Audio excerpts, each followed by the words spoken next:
Some of the ideas we have embraced and are in our package. Some of them are embraced with caveats. So let me give you an example.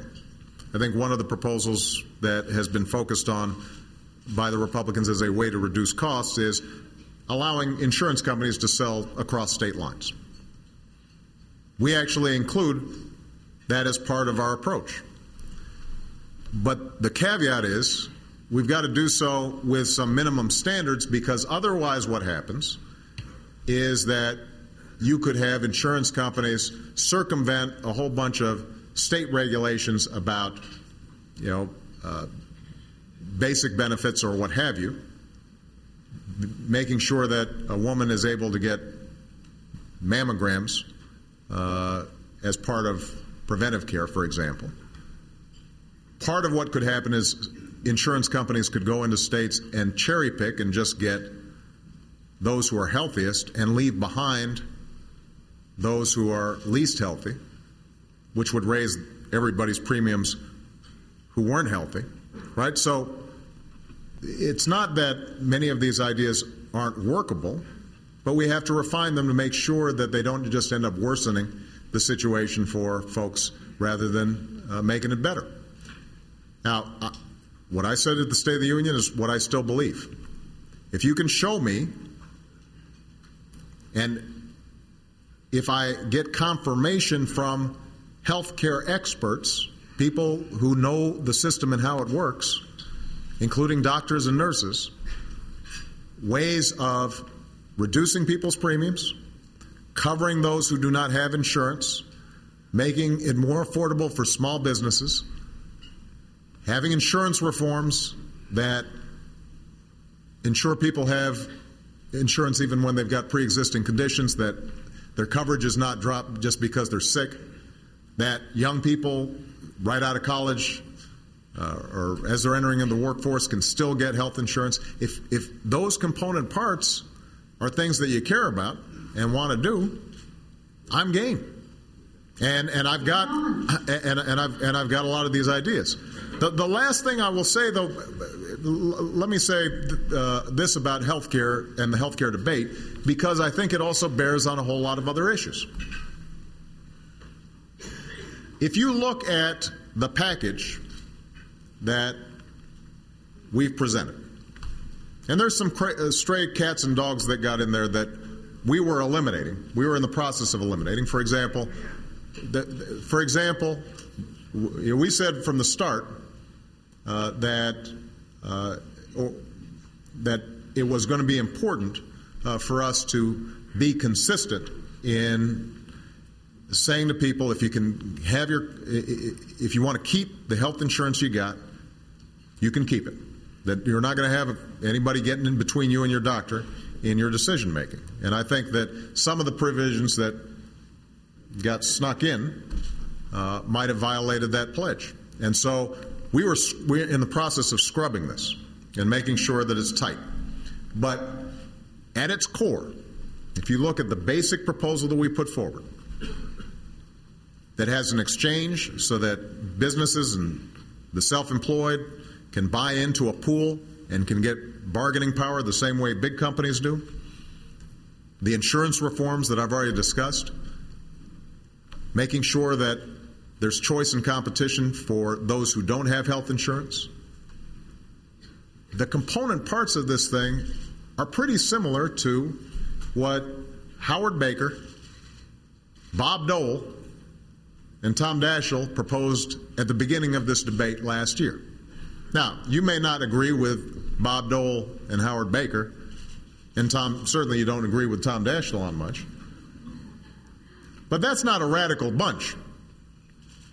But if you were to listen to the debate, and frankly how some of you went after this bill, you'd think that this thing was some Bolshevik plot. No, I mean that's how you guys presented it. And so I'm thinking to myself, well, how is it that a plan that is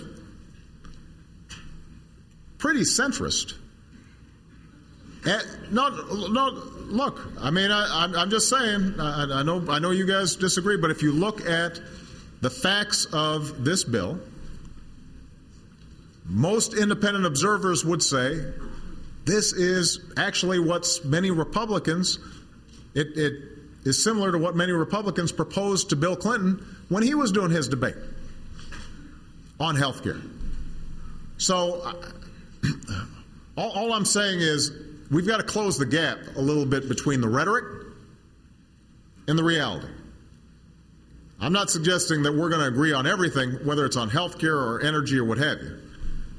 But if the way these issues are being presented by the Republicans is that this is some wild-eyed plot to impose huge government in every aspect of our lives, what happens is you guys then don't have a lot of room to negotiate with me. I mean, the fact of the matter is that many of you, if you voted with the administration on something, are politically vulnerable in your own base, in your own party.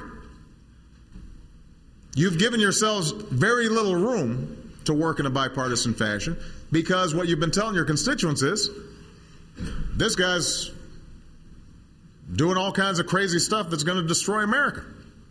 And I would just say that we have to think about tone. It's not just on your side, by the way. It's on our side as well. This is part of what's happened in our politics, where we demonize the other side so much that when it comes to actually getting things done, it becomes tough to do. Mike? Dr. Tom Price from Georgia, and then we'll have one more after that if your time permits, Mr. President. You know, I'm having fun. Okay. This is great. So are we. Mr. President. Tom Price, Georgia. Thank you. I want to stick on the general topic of health care, but ask a very specific question. Mm-hmm. You have repeatedly said, most recently at the State of the Union, that Republicans have offered no ideas and no solutions, in spite of the fact.